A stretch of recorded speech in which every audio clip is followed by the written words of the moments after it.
भाई ये लड्डू देखो भाई।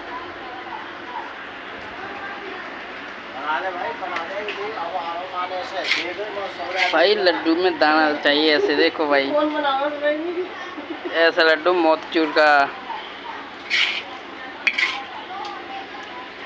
ये बना रहा भाई मसाला समोसे का। ये उस्ताद जी खड़े हैं, देखो वहाँ उस्ताद जी ने बनाया है।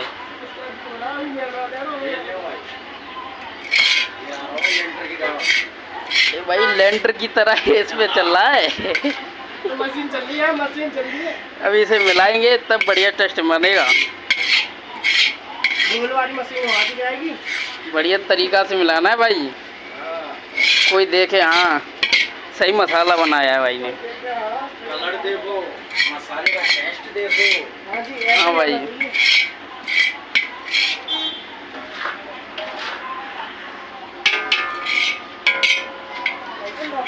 कोई ना कोई वीडियो देख के काम करेंगे।